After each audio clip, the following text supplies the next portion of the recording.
Clasificación B. Este programa puede contener escenas de violencia, adicciones, sexualidad o lenguaje no apto para audiencias menores de 12 años.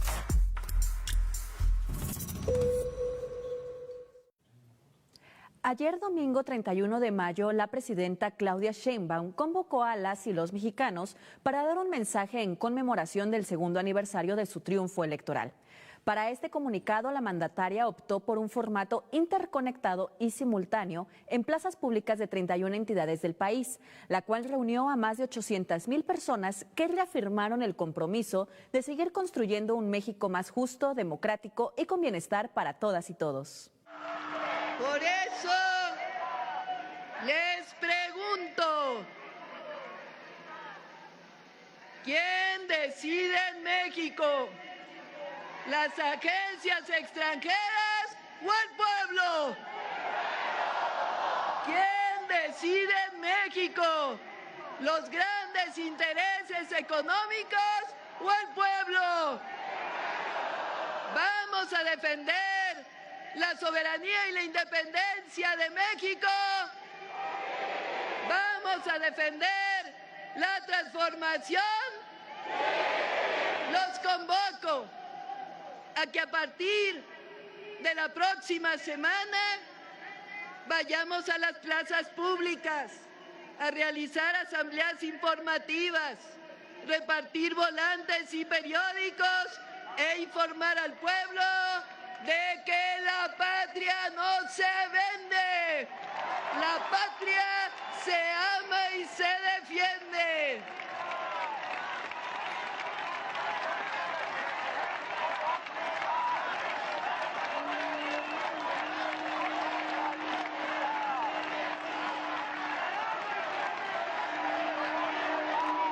A todas y todos los mexicanos, podemos tener diferencias, pero hay algo que todas y todos deberíamos estar de acuerdo. En México decidimos las y los mexicanos.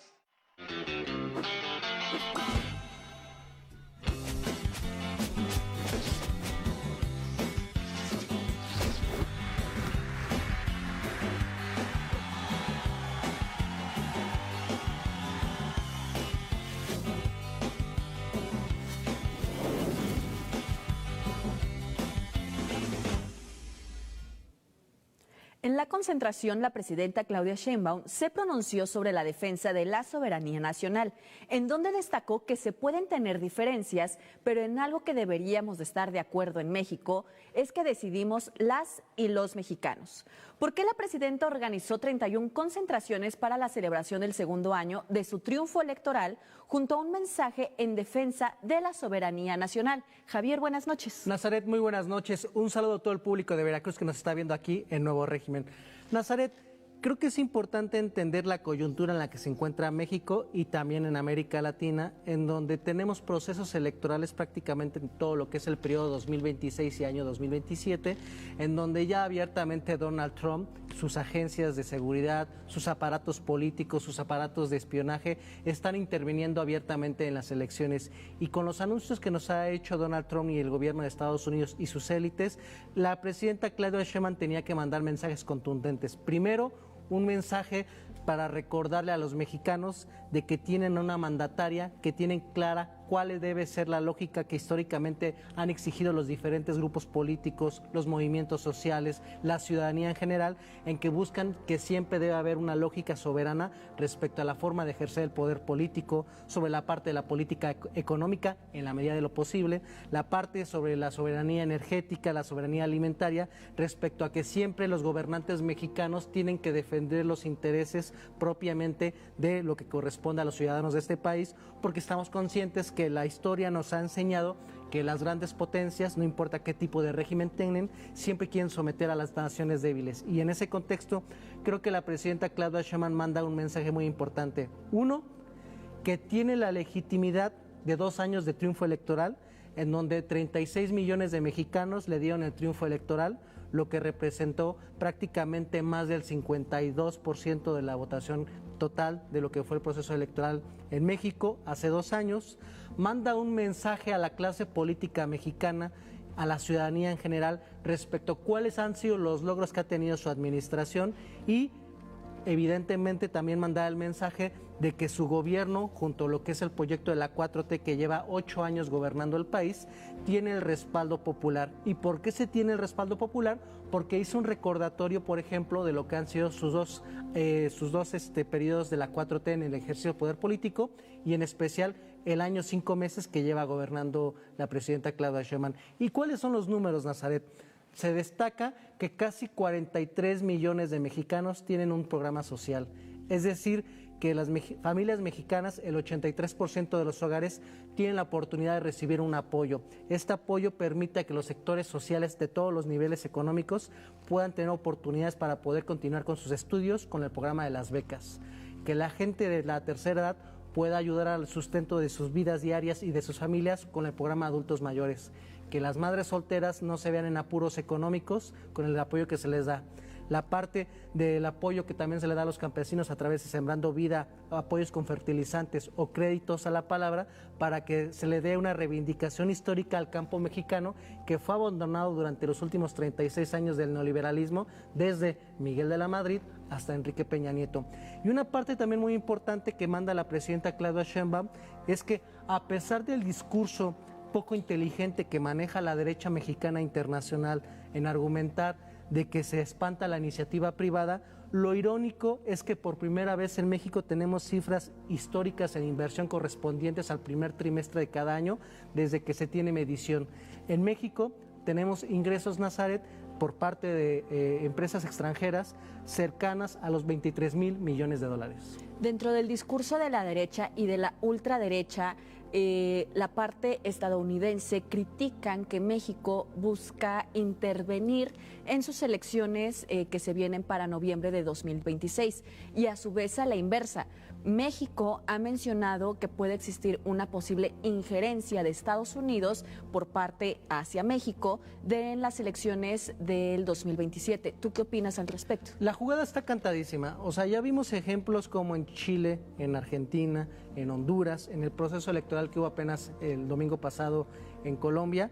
Estados Unidos va a tratar de apoyar a los grupos políticos que le son afines y en ese sentido la presidenta Claudia Sheinbaum manda el mensaje de que aquí en México no se va a permitir la intromisión directa de parte de otros países, en especial de Estados Unidos, con esos grupos de ultraderecha que habitan, gobiernan y que operan a nivel internacional y que también están colaborando con esa derecha ultranza que tenemos aquí en México. Y creo que esa parte es muy importante que manda la presidenta Claudia Sheinbaum respecto a lo que ha sido la legitimidad de la administración que actualmente ella encabeza. Que la 4T tiene el respaldo popular porque la mayoría de los recursos que se gastan del presupuesto está para, uno, la obra pública que genera miles o millones de empleos.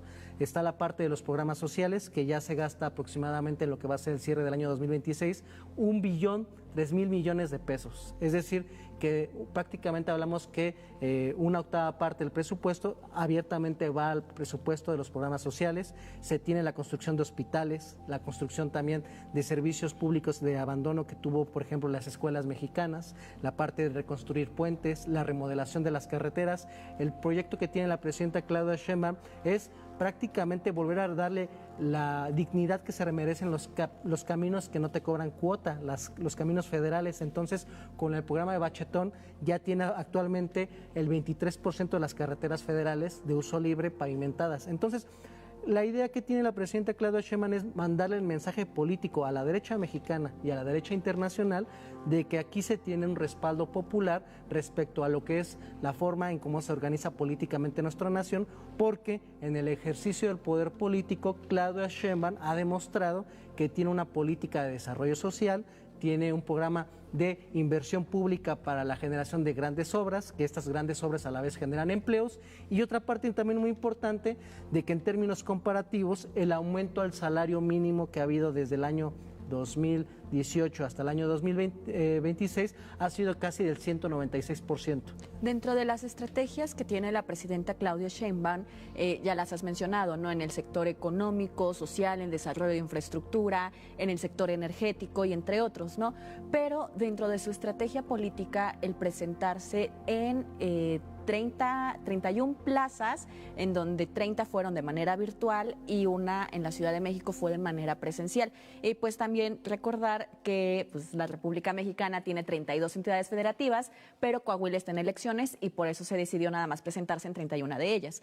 Y bajo este contexto, ¿crees que la presencia de la presidenta virtual Claudia Sheinbaum en todas las demás entidades federativas podría ser una estrategia para ella para poder medir cuál es su fuerza o su poder político que tiene en México? Sin duda, Nazaret. Es una forma de mandar el mensaje respecto a cuál es la capacidad de movilización que se tiene en todo el territorio nacional, la parte de mandar el mensaje de que se tiene una lógica de tratar de hacer un trabajo territorial respecto a lo que es la información. La presidenta Claudia Sheinbaum, aparte de mencionar que se está en contra del injerencismo de parte de Estados Unidos con sus agencias de seguridad y que no se va a permitir la injerencia política en los procesos electorales del año 2027, manda un mensaje a través de los símbolos. Y esos símbolos son a través de la participación de 800,000 personas que se tuvo en esas 31 plazas de la República Mexicana, pero un mensaje que los medios de comunicación no retomaron y que aquí Nuevo Régimen vamos a analizar en esta última etapa del primer bloque es,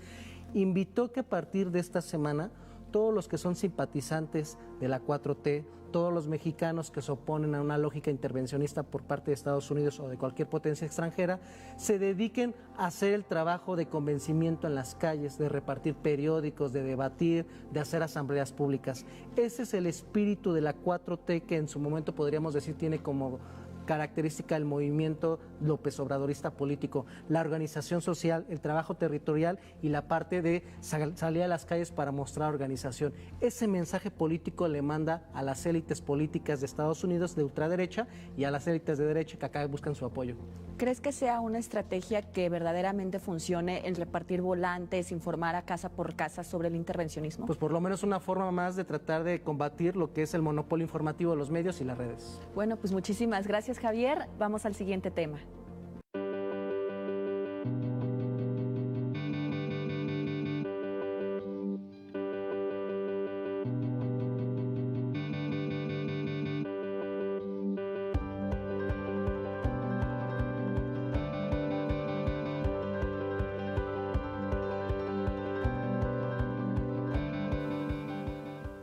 Y continuamos con el tema de la defensa de la soberanía, pero ahora desde el estado de Veracruz, donde en la macroplaza del puerto se reunieron más de 45,000 personas de los 212 municipios del estado para respaldar la soberanía y el segundo piso de la Cuarta Transformación.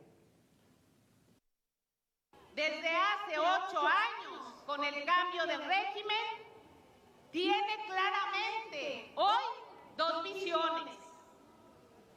La primera, que es la que representamos nosotros y estamos viviendo en la actualidad, donde a través de políticas públicas sociales se ha distribuido el presupuesto para un reparto más justo y equitativo. Y con ello se ha logrado sacar a 13,500,000 ciudadanos de la pobreza. Tan solo aquí en Veracruz,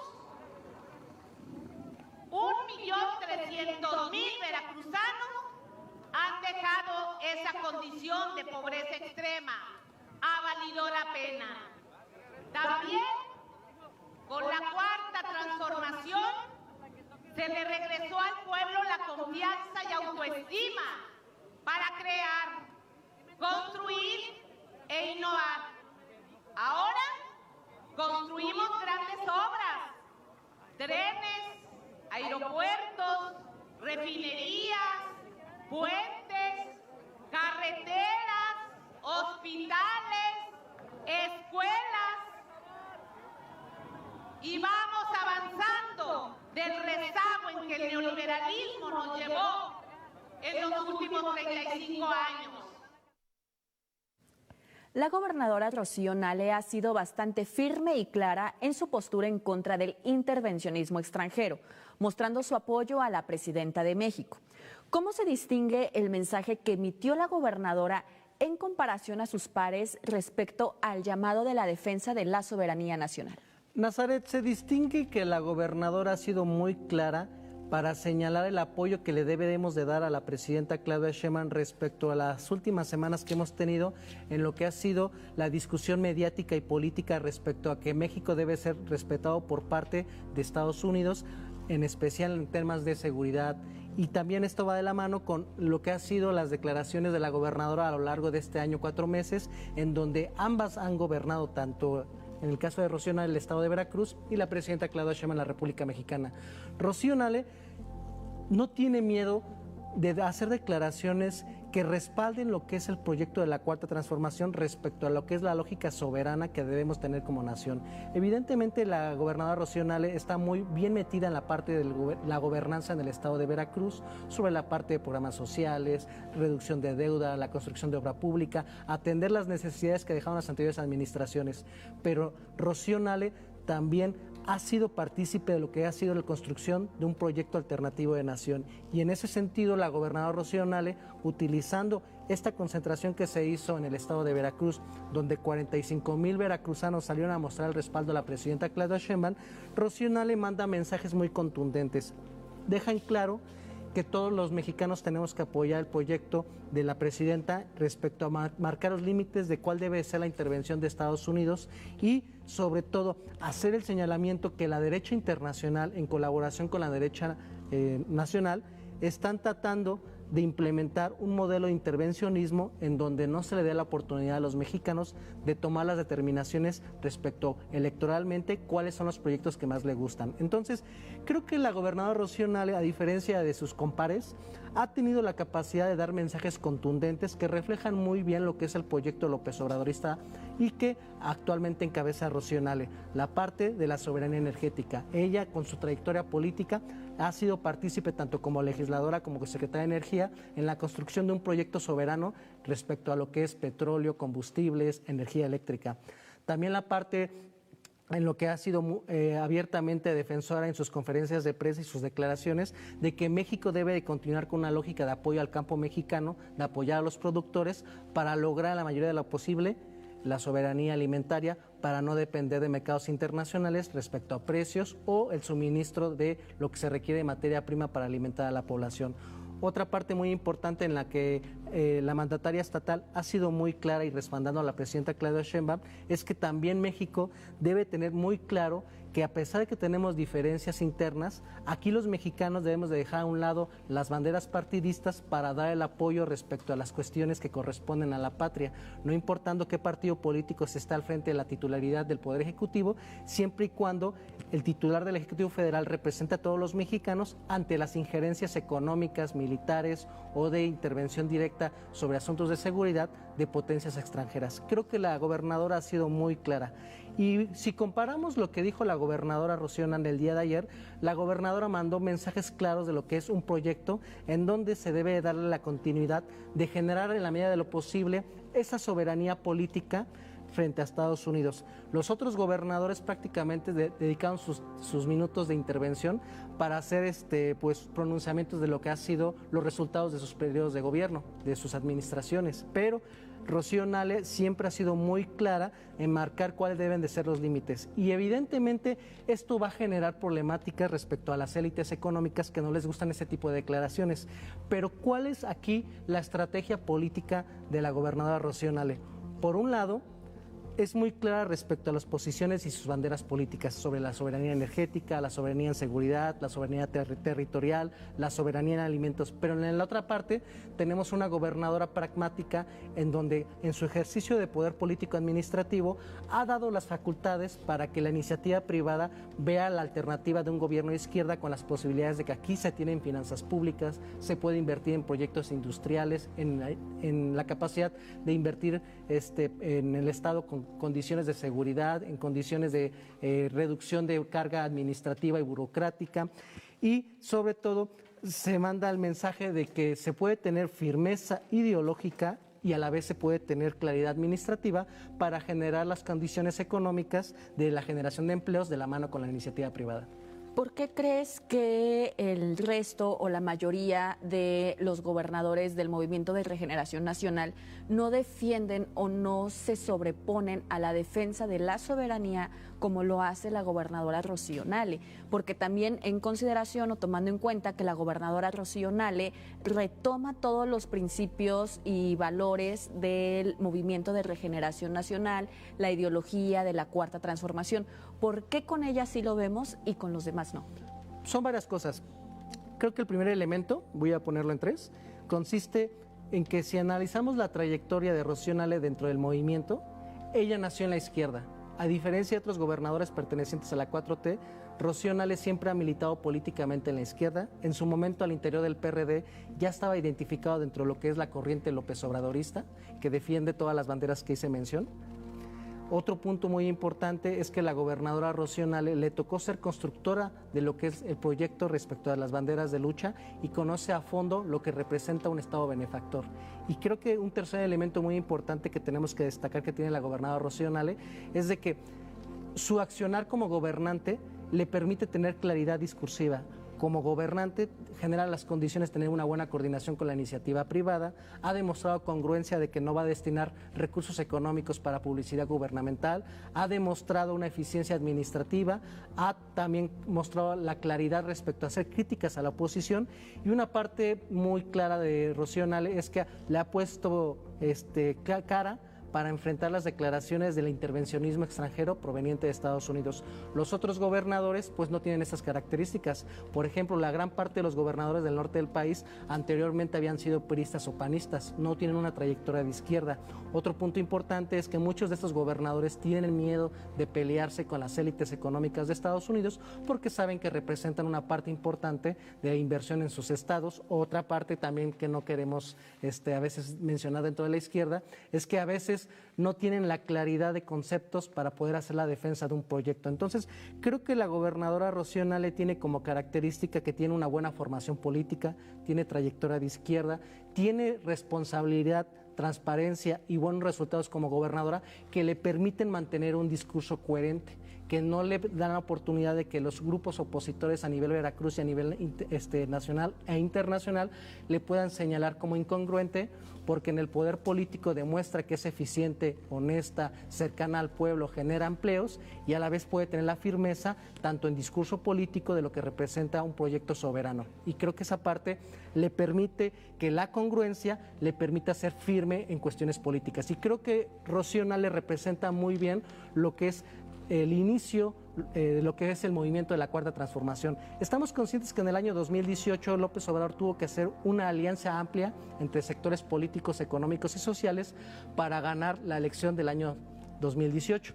La realidad es de que hay ya pocos grupos al interior de Morena que tienen el origen similar como el de López Obrador. Y creo que Rocío Nale, a diferencia de sus compares, es de los pocos que pueden dignificar todavía que representa los orígenes de Morena, que representa cuáles son las banderas de lucha. Pues creo que la defensa de la soberanía debe de ser lo principal que debemos tener, con independencia de partidos políticos, ideología de centro, izquierda o derecha o incluso los ultra, porque la defensa de la soberanía es lo que nos da a las y los mexicanos, en este caso, la capacidad de la decisión y la autonomía, y también pues de la presidenta de ser firme ante las decisiones de la República Mexicana.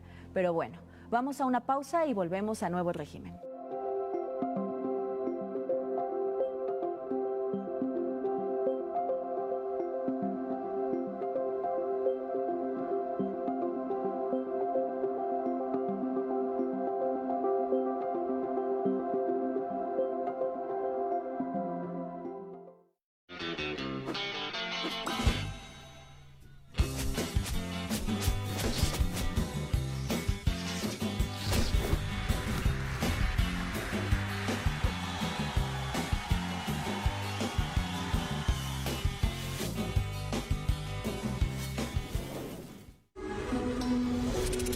Regresamos.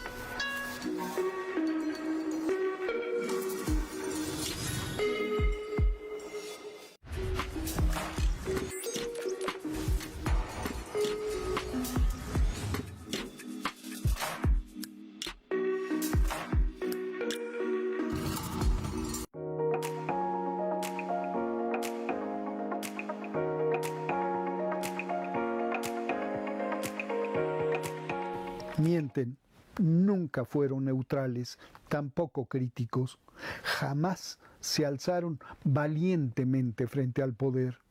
No denunciaron sus crímenes, no defendieron la voluntad popular expresada en las urnas ni en 1988 ni en el 2006. Avalaron 2 veces el robo de la presidencia y ante la guerra impuesta por el usurpador Felipe Calderón acordaron guardar un ominoso y cómplice silencio. De alabanzas cubrieron a gobernantes corruptos. Imposible sería explicar los casi 40 años de saqueo neoliberal de la nación sin su complicidad. Cuando el pueblo alzó la voz, tomaron partido por los represores. En el caso de Ayotzinapa, por ejemplo, al apoyar la llamada verdad histórica, ayudaron a borrar de la faz de la tierra todo rastro de los 43. Hoy están rabiosos y desconcertados. La oposición conservadora piensan les falló y se creyeron llamados a sustituirla. Asumieron así la tarea protagónica de destruir, ellas y ellos, a Andrés Manuel López Obrador primero y ahora a Claudia Sheinbaum Pardo. No lo lograron, a pesar de la ofensiva continua y masiva de mentiras, calumnias, invenciones y montajes. A los intereses más oscuros de la derecha estadounidense terminaron sirviendo con muy pobres resultados además. No ablandaron el terreno para la intervención, no mellaron el prestigio de la presidenta, ni lograron disminuir sus índices de aprobación ciudadana. La gente, es cierto, los ve, los escucha, los lee, porque monopolizan los espacios más importantes de los medios de comunicación y actúan masivamente en las redes, pero ya no confía en ellas y ellos, no les cree. Si con algo de verdad hablaran, si algo de razón tuvieran, hace ya tiempo que la cuarta transformación se habría venido abajo. De su irrelevancia creciente habla su fracaso. Hoy, que por primera vez en su historia nadie les paga por callar, ni les ordena qué decir, se fingen víctimas de censura, de persecución política. No toleran que la presidenta les diga sus verdades cuando mienten. No entienden que el derecho de réplica es consustancial a la libertad de expresión y que ésta no existe sin aquel. Lo masivos les han quitado a los medios de comunicación en los que operan, a la verdad, a la ética, al oficio periodístico y sobre todo a las grandes mayorías de este país les dieron la espalda.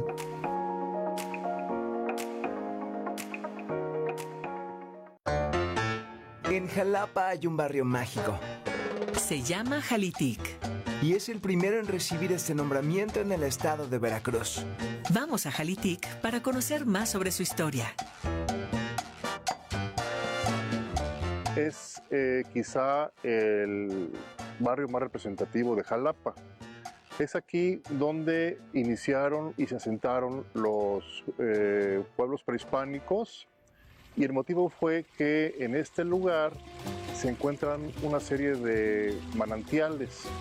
La población se concentraba sobre todo en esto que se llama la Barranca de Jalitic y un poco hacia lo que conocemos por la zona de La Piedad y hacia el Cerro Macuiltepec. Algunos autores dicen que era una población de grupos totonacos que había sido sometida cultural e ideológicamente al Imperio Mexica.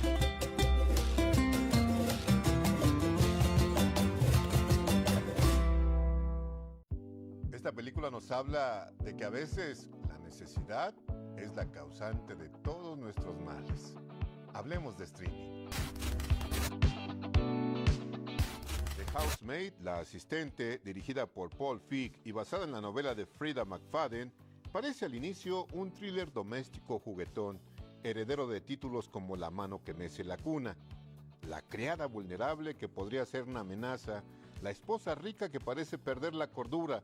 Todo huele a Intrusa del Infierno versión siglo XXI.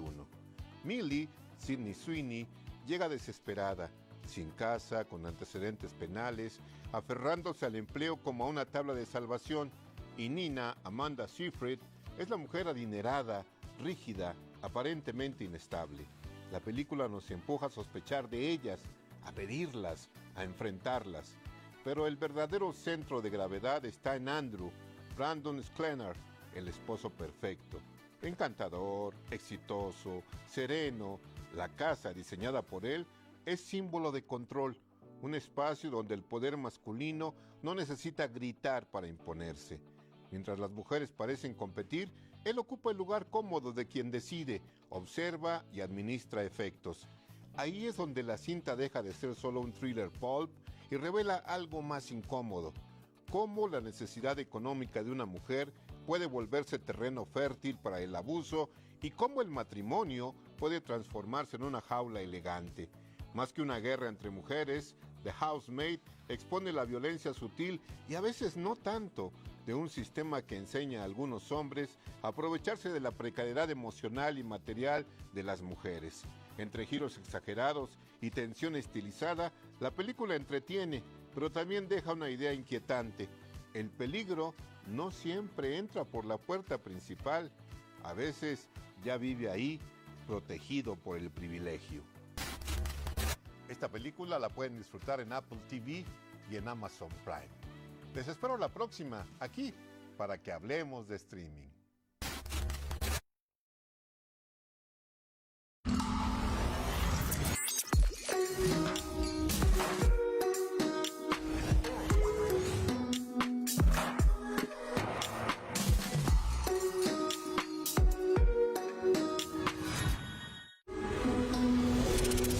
Continuamos.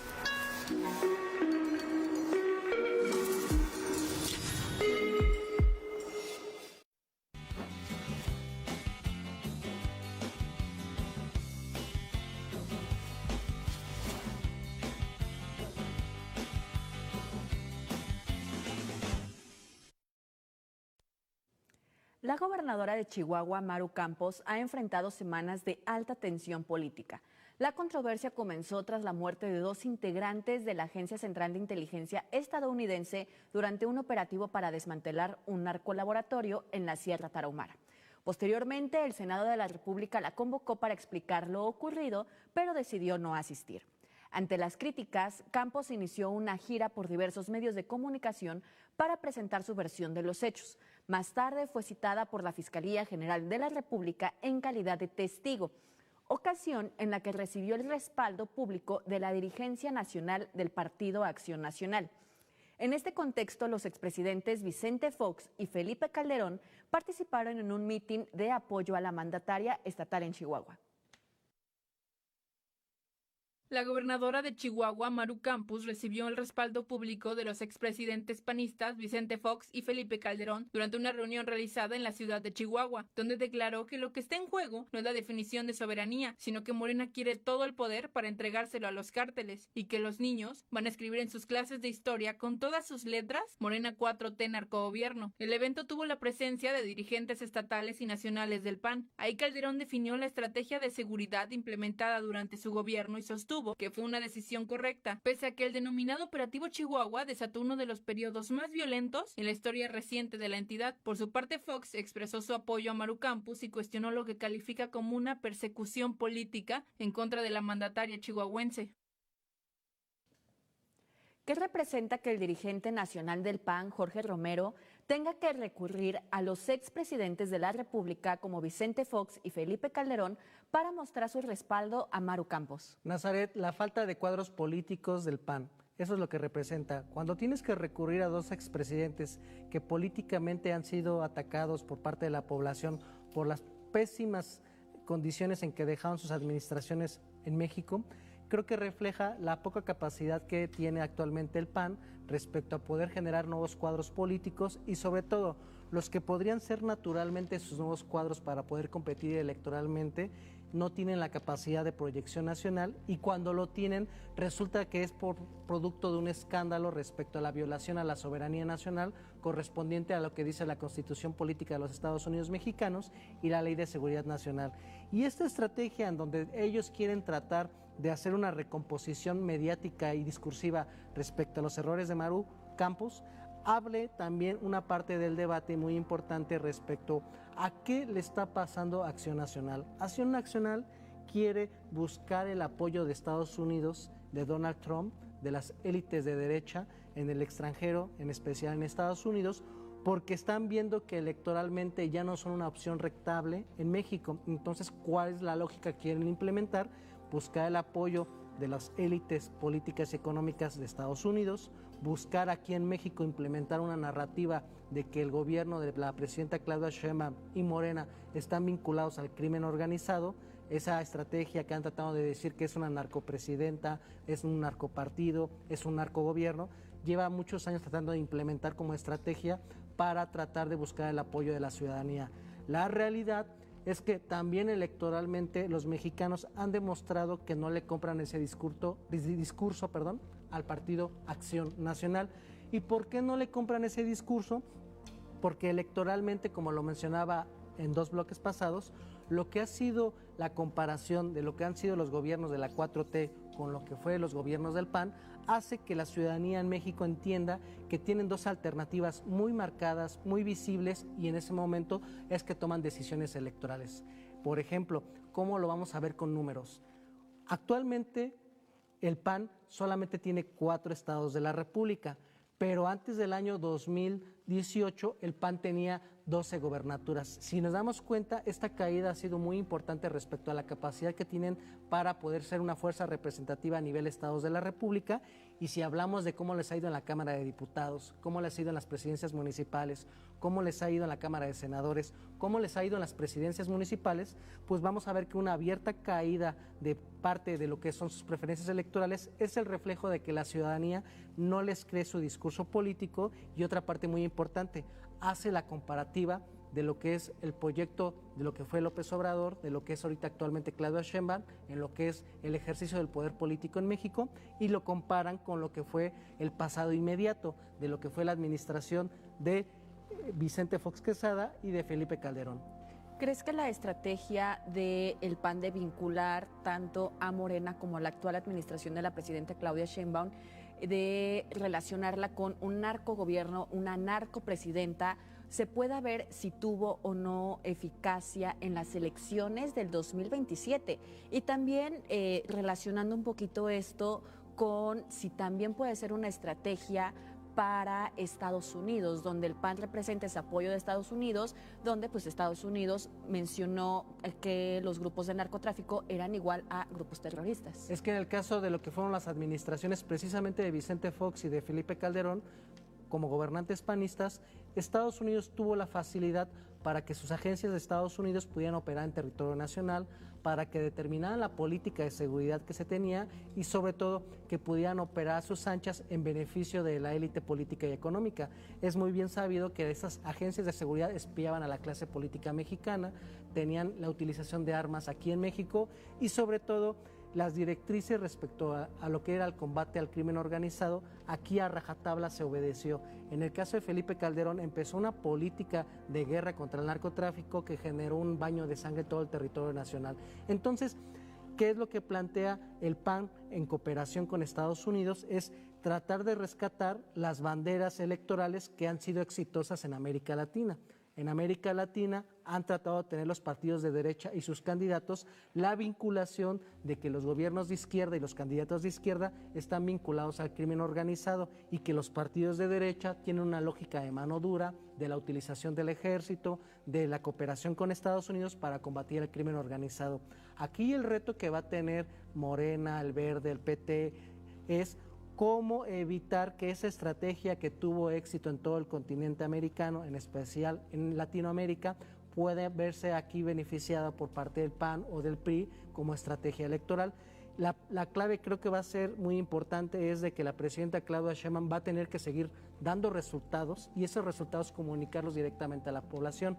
Es decir, ¿Cómo contrastas tú una lógica de decir que el gobierno de Claudia Sheinbaum no está vinculado al crimen organizado, demostrando con acciones de que sí se tiene una lógica de cooperación con Estados Unidos sin subordinación para combatir al crimen organizado? ¿Y qué acciones ha demostrado la presidenta Claudia Sheinbaum respecto a su año, 4 meses de gobernante? Es de que disminuyó el 49% de los homicidios, que se ha hecho una gran incautación de armas y de droga, que se ha tenido una lógica de mandar a los líderes del crimen organizado a Estados Unidos cuando ellos lo solicitan, que se tiene una lógica de cooperación respecto a que se van a hacer operativos para desmantelar narcolaboratorios. La presidenta ha hecho mención que son casi cercanos a los 2.400, pero a la vez también manda un mensaje la presidenta Claudia Sheinbaum de que hace reiteradamente en sus conferencias de prensa la mención de que Estados Unidos también es responsable, que deben de bajar el consumo de drogas por parte de su población,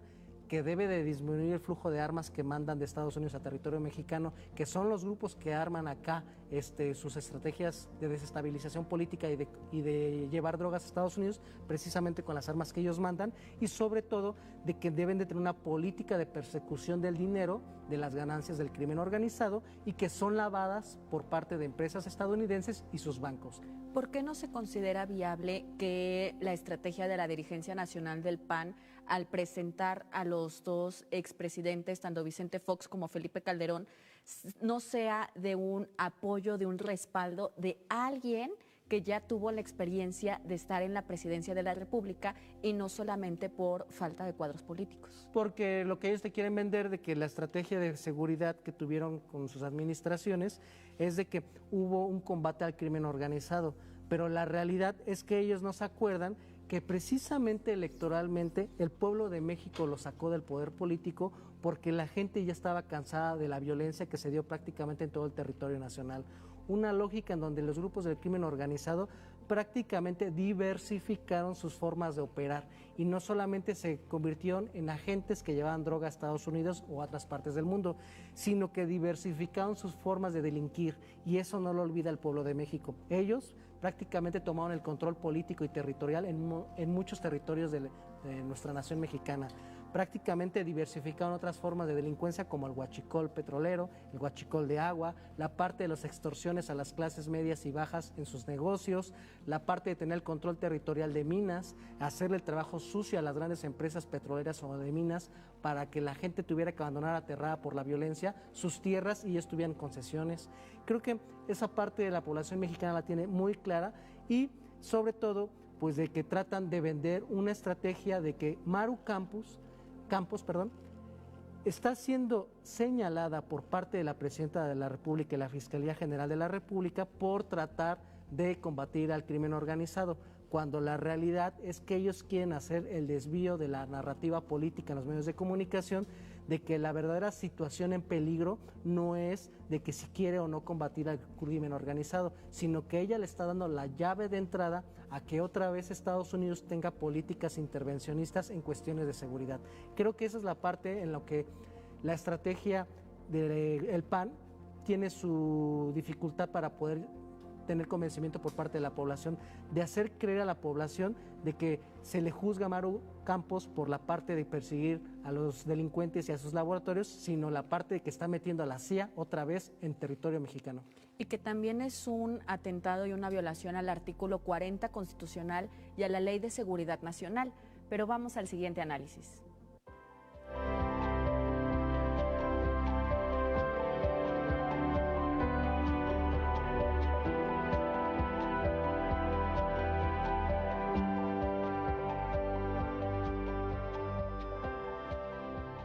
En Colombia, el ultraderechista Abelardo de la Espriella y el senador de izquierda Iván Cepeda disputarán la presidencia en una segunda vuelta electoral. Este mecanismo se activa cuando ningún candidato o candidata supera el 50% de los votos válidos en la primera vuelta. En el caso de Colombia, donde participaron 10 aspirantes, ninguno logró alcanzar esa mayoría, por lo que los dos aspirantes con mayor votación, Abelardo de la Espriella, con 43.74% de los sufragios, e Iván Cepeda, con 40.90%, avanzaron a una segunda ronda para definir al próximo presidente. A través de la red social X, Gustavo Petro, presidente de Colombia, sostuvo que los resultados del preconteo para la presidencia no tienen carácter vinculante y afirmó que los únicos datos que reconocerá serán los emitidos por las comisiones estructuradas encabezadas por jueces de la República. Informó que no reconoce los resultados preliminares de la primera vuelta presidencial realizada el pasado domingo por la empresa privada Thomas Gregg & Sons, ya que habría presentado modificaciones en sus algoritmos, además de registrar alrededor de 800,000 cédulas adicionales. Según la Registraduría Nacional del Estado Civil, con más del 99% de las mesas contabilizadas, el candidato de derecha Abelardo de la Espriella obtuvo el 43.7% de los votos y el 40.9% el de izquierda, Iván Cepeda. Estas elecciones buscan elegir al nuevo presidente que reemplazará al mandatario de izquierda, Gustavo Petro. En la segunda vuelta presidencial hay 3 opciones de resultados: que Abelardo, admirador de Trump, gane las elecciones y se convierta en el próximo mandatario de Colombia; que Iván Cepeda, de izquierda, sea el vencedor de la contienda y reemplace al presidente Gustavo Petro; o que el voto blanco supere a ambos aspirantes. ¿Qué características tienen Cepeda y Abelardo como los 2 contendientes que pasan a la segunda ronda para la elección presidencial? En el caso de Espriella, tiene como característica de que no tiene experiencia política previa. Él es un empresario, actor, cantante, que prácticamente ha tenido una trayectoria fuera de lo que es la administración pública. Su participación no tiene presencia pesada en partidos políticos y no tiene un esquema de entender cuáles son las funciones de la administración pública. Abiertamente ha dicho que es admirador de Donald Trump, tiene como modelo de comunicación y propuestas como base a lo que es la propuesta muy similar a Bukele por la parte de lo que es la promoción de que va a construir 10 megacárceles como las que se tienen en El Salvador para perseguir a la delincuencia organizada, pero que se violan los derechos humanos. Tiene una lógica de recortes presupuestales como su otro referente, que es Javier Milei, en donde ha hecho mención de que va a aplicar una lógica como la de la motosierra, en donde va a hacer recorte de los que son, podríamos decir, los ministerios o las secretarías importantes del gobierno, reducir el aparato estatal, reducir el gasto social, y una parte muy importante que se parece mucho a la propuesta de Javier Milei en Argentina es que también es una persona que tiene una lógica de la menor participación del Estado en cuestiones sociales y que se exista una lógica de libre mercado a ultranza. Esta lógica de inspirada respecto a lo que son estas 2 posiciones de ultraderecha como lo que es Bukele y Milei, lo ve reflejado también en una lógica de tratar de enarbolar banderas que dejan a un lado los derechos sociales o la conquista de derechos de minorías que tuvieron con Petro la oportunidad de verse expresadas legislativamente. Y creo que esta parte es muy importante hacer mención porque nos vamos a dar cuenta en qué detalles políticos se están construyendo a lo largo de lo que es el candidato de ultraderecha que posiblemente pueda ganar las elecciones para el día 21 de junio de este año. Y creo que es importante hacer el señalamiento porque nos vamos a dar cuenta de que esta estrategia de ultraderecha que se quiere implementar en toda América Latina ya abiertamente dice cuestiones que podríamos decir es el engaño formal al electorado. Por ejemplo, él ha tenido una estrategia de posicionarse como un defensor de los animales, diciendo que va a destinar presupuesto para la defensa de estas agrupaciones que quieren proteger a estos seres vivos, pero él tiene entrevistas en donde su juventud decía que para divertirse y matar el tiempo se dedicaba a quemar gatos. Tiene una lógica de que ahora se quiere vender como una persona extremadamente religiosa, cuando también abiertamente él tenía declaraciones en su juventud donde se presentaba como una persona atea, que no tiene nada de malo ser ateo, pero que hacía abiertamente burlas respecto a las personas que tienen algún tipo de fe. Entonces, cuando vemos que se tiene una lógica respecto a que anteriormente había manifestado posiciones que ahora dice ser todo lo contrario, pues nos damos cuenta que se utiliza una estrategia de posicionarlo en términos de medios sociales tradicionales como periódicos, televisión o redes sociales, y se tiene también una estrategia de tratar de construir la idea de que él es una persona que representa a un candidato outsider, que es fuera del sistema. Pero la realidad es que la trayectoria profesional de este candidato nos muestra que como abogado está cercano a la élite política de Colombia, que durante muchísimos años tuvo el control político y económico. Por ejemplo, se le acusa, nada más para concluir, Nazaret, se le acusa de que ha sido abogado de estafadores bancarios, abogado de políticos vinculados al paramilitarismo, que estuvo vinculado a personas que estuvieron acusados de narcotráfico y que también abiertamente ha participado en esquemas de legitimar las acciones de persecución a todos los líderes sociales que en su momento habían planteado tratar de cambiar la política social de Colombia. Y una parte que también no se menciona, él reivindica el papel de lo que se hizo en años posteriores a lo que fue el gobierno de Petro, en donde se tenía una política de seguridad de perseguir a todos los movimientos sociales que pedían que se llegara a una política de paz con los grupos armados que todavía operan en Colombia. Entonces, esto es lo grave, que se tiene una estrategia, Nazaret, de posicionar candidatos que nunca han tenido trayectoria política, que abiertamente tienen posiciones contrarias a lo que han demostrado en su trayectoria y sobre todo, algo que va de la mano con otros bloques.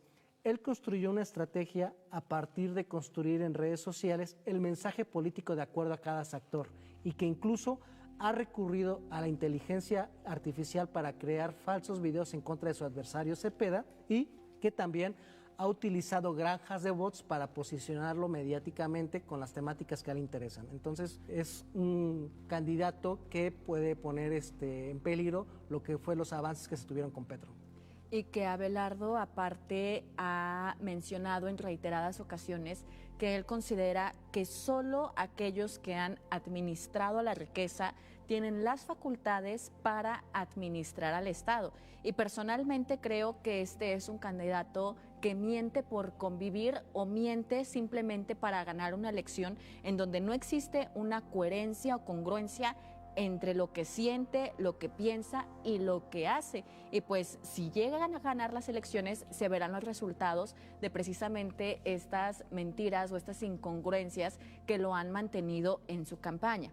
Y Abelardo es un candidato de ultraderecha, pero también comparte, tú lo dijiste, mucha ideología, mucho pensamiento con Javier Milei de Argentina, con Bukele de El Salvador, donde ellos dos tienen injerencia estadounidense. ¿Crees que en este sentido también haya una injerencia estadounidense de Donald Trump hacia Abelardo? Sí, incluso Abelardo hizo mención de que va a pedir a que Donald Trump esté al pendiente del proceso electoral que van a tener para la segunda vuelta el 21 de junio.